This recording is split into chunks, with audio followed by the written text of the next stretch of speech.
নমস্কার দর্শক, আজ 9 অক্টোবর 2025 আর এখন সময় সকাল 10টা বেজে 45 মিনিট। আর আজকে কিন্তু আমরা যাচ্ছি ধূপগুড়িতে।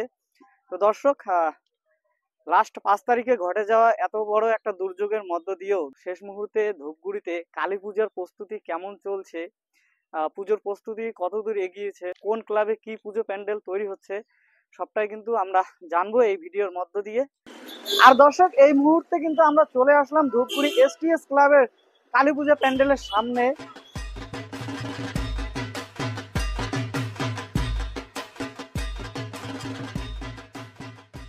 তো দর্শক, 55তম পুজো বর্ষে এবারে কিন্তু এই পুজো প্যান্ডেল ইস্কন মন্দিরের আদলে তৈরি করা হচ্ছে। আর প্রতিমাতেও কিন্তু থাকছে এবারে বিশেষ চমক। আর দর্শক, এবারে কিন্তু এই পুজো প্যান্ডেলের প্রতিমা কিন্তু সম্পূর্ণটাই ধানের শীষ দিয়ে তৈরি করা হবে।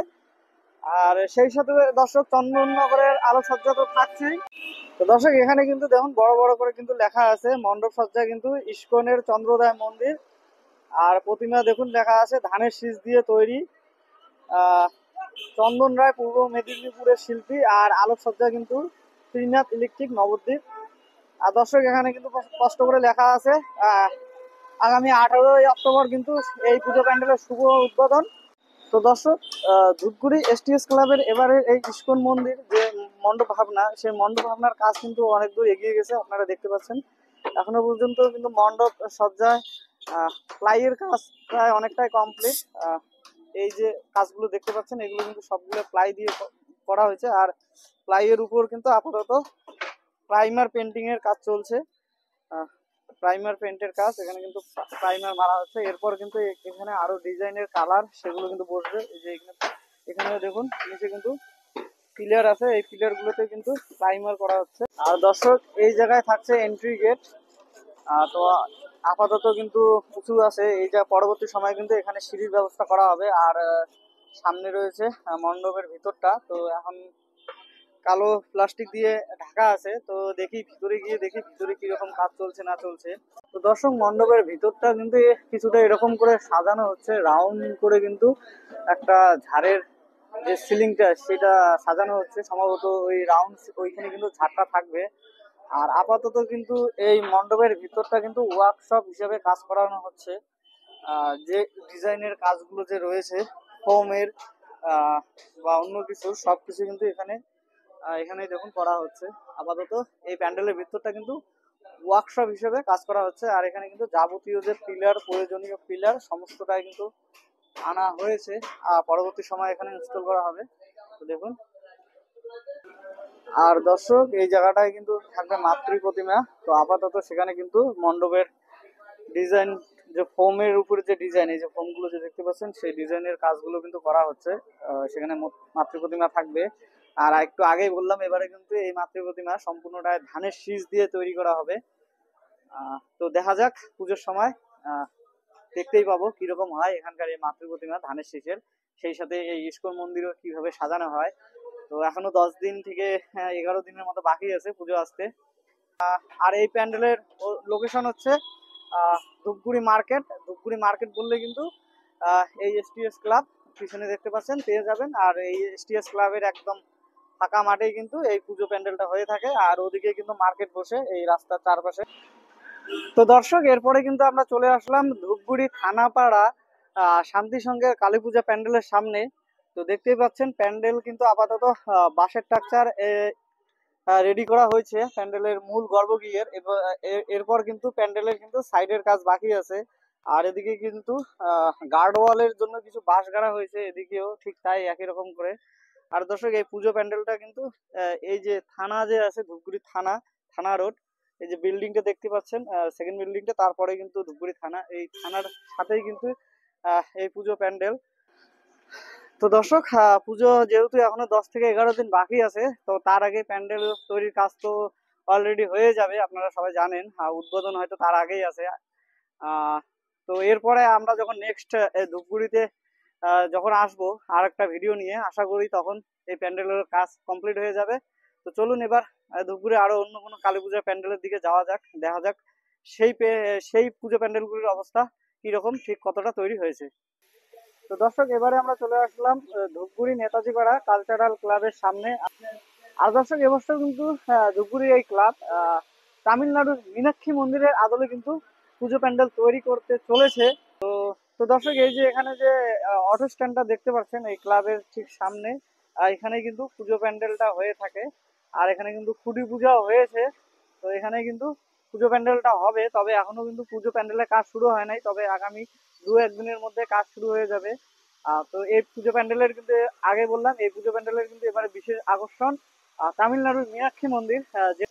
আর এই পুজো প্যান্ডেলের ঠিকানাটা হলো দর্শক ধূপগুড়ি চৌপতি থেকে যে রাস্তাটা আপনার সোজা পশ্চিম দিকে দাউকামারির দিকে গেল, সেই রাস্তা ধরে কিন্তু 1 মিনিট এগোলেই এই পুজো প্যান্ডেল পেয়ে যাবেন। তো দর্শক একটু আগে আপনাদেরকে যে পুজো প্যান্ডেলটির কথা বললাম, ধূপগুড়ি নেতাজি পাড়া কালচারাল ক্লাবে কালী পূজা প্যান্ডেল। তো দর্শক দেখুন এখানে ডিটেলস দেওয়া আছে 30তম শ্যামা পূজা। আর এবারে কিন্তু এই যে তাদের থিম কিন্তু মীনাক্ষী মন্দির তামিলনাড়ু। এই যে মীনাক্ষী মন্দির, এই পুজো প্যান্ডেলটা কিন্তু এবার জলপাইগুড়িতে হয়েছিল। তো কারা কারা দেখেছেন কমেন্ট করে অবশ্যই জানাবেন। আর আলোকসজ্জা কিন্তু থাকছে নবদ্বীপ আর প্রতিমা গদাধর পাল ধূপগুড়ি। তো দর্শক এরপরে আমরা চলে আসলাম ধূপগুড়ির বৈদ্যুতিগুড়ি সর্বজনীন শ্রী শ্রী শ্যামা পূজা প্যান্ডেলের সামনে। তো 71তম পুজো বর্ষে এবারে কিন্তু তাদের বিশেষ আকর্ষণ মহাতীর্থ মহাকুম্ভ। আর দর্শক এই পুজোটা কিন্তু ধূপগুড়ির বৈদ্যুতিগুড়ি হাই স্কুলের মাঠেই কিন্তু হয়ে থাকে প্রত্যেক বছরে। আর আপনাদের হয়তো মনে আছে এই বৈদ্যুতিগুড়ি এই পুজো প্যান্ডেলেই কিন্তু এক লাস্ট ইয়ারে না 2023-এ কিন্তু এখানে বিয়ে বাড়ি দেখানো হয়েছিল। বিয়ে বাড়ি কিভাবে রান্না হয়, কিভাবে খাওয়া দাওয়া হয়, কিভাবে বউ নিয়ে আসা হয়, মানে বউ ভাতের একটা দৃশ্য দেখানো হয়েছিল। কাদের কাদের মনে আছে কমেন্ট করে অবশ্যই জানাবেন। আর সেই বৈদ্যুতিগিরি এই স্কুল মাঠে কিন্তু এবারে মহাকুম্ভের মেলার যে কিছু চিত্র, সেই চিত্র কিন্তু দেখানো হবে। আপাতত কিন্তু প্যান্ডেল তৈরির কাজ চলছে। তো দেখুন এখানে কিন্তু নদী বানানো হচ্ছে, যে বস্তা দিকে এই জায়গাগুলো কিন্তু নদী বানানো হবে, যে গঙ্গা যে নদী আছে। আর এদিকে হয়তো আরো কিছু কিছু অংশ দেখানো হবে। মহাতীর্থের যে খণ্ডচিত্রগুলা যারা যারা গেছেন কুম্ভ মেলায়, আমিও গেছিলাম, সেই সেই মেলারই কিছু অংশ দেখানো হবে এই পুজো প্যান্ডেলে। তো দেখা যাক কেমন হয় এবারে এই পুজো প্যান্ডেল। এখানে বালি কিন্তু ফেলা হয়েছে, আর এই বালিগুলো কিন্তু বস্তার মধ্যে এরকম প্যাকিং করে এরকম করে কিন্তু লাইন করে দেওয়া আছে। একটা নদী বা নদীর ভাত, যে কুম্ভ ঘাট, যেখানে মহাকুম্ভের ঘাট, ত্রিবেণী ঘাট, যেখানে স্নান করা হয়েছিল, সেই ত্রিবেণী ঘাট কিন্তু এখানে তুলে ধরা হবে। তো দর্শক এরপরে আমরা চলে আসলাম ধূপগুড়ি সুরজ সংঘ ও পাঠাগারের কালী পূজা প্যান্ডেলের সামনে। 37তম পুজো বর্ষে এবারে কিন্তু তাদের নিবেদন ইন্দ্রপুরী। তো দর্শক প্যান্ডেল তৈরির কিন্তু কাজ চলছে, আর এদিকে কিছু স্ট্রাকচার কিন্তু নিয়ে আসা হয়েছে। তো দর্শক সবশেষে কিন্তু দুর্যোগ কাটিয়ে কিন্তু ধূপগুড়ির মানুষ আস্তে আস্তে উৎসবের দিকে ফিরছে। তো লাস্ট 1 দশকেও কিন্তু এত বড় দুর্যোগ হয়নি, এত বড় বন্যা হয়নি, যেটা আমরা গত 4 তারিখে বা 5 তারিখে দেখলাম। যদিও দর্শক ভিডিওটা বানানোর ইচ্ছে ছিল না, তবে যেহেতু ছোটো চ্যানেল মেনটেন করে ভিডিও বানাতে হয়, না হলে একদম রিচ ডাউন হয়ে যায়। তার জন্য কিন্তু আজকে এই ভিডিওটা বানালাম। তো ভিডিওটা কেমন হয়েছে না হয়েছে কমেন্ট করে অবশ্যই জানাবেন। আর এবারে আপনারা ধূপগুড়িতে পুজো দেখতে, কালী পুজো দেখতে আসছেন কিনা সেটাও জানাবেন। আর সেই সাথে দর্শক আজকে কিন্তু এই ভিডিওতে স্পেশাল থ্যাংক ইউ জানাতে হয় আমাদের ময়নাগুড়ির পলাশ সরকার ভাইকে ও তার টিমকে।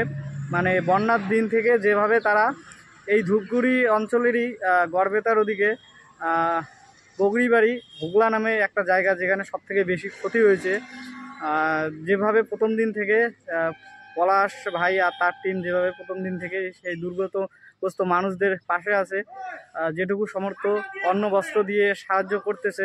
তো তার জন্য কিন্তু অনেক অনেক ধন্যবাদ, থ্যাংক ইউ পলাশ ভাইকে ও তার টিমকে। আর সেই সাথে বং মিডিয়া, আমাদের নোংরা সুশান্ত এবং মজার মেডিসিন দিদি ভাইকেও কিন্তু ধন্যবাদ। তারাও কিন্তু তাদের সামর্থ্য মতো চেষ্টা করে যাচ্ছে মানুষদের পাশে থাকার জন্য, বিশেষ করে তোরসা বা জলঢাকা নদীর পাশে যে সমস্ত মানুষরা বানবাসী হয়েছে এবার। তো যাই হোক দর্শক আজকের ভিডিওটা এখানে শেষ করছি। তো দেখা হচ্ছে পরের ভিডিওতে। তো ভালো থাকবেন, সুস্থ থাকবেন, নমস্কার।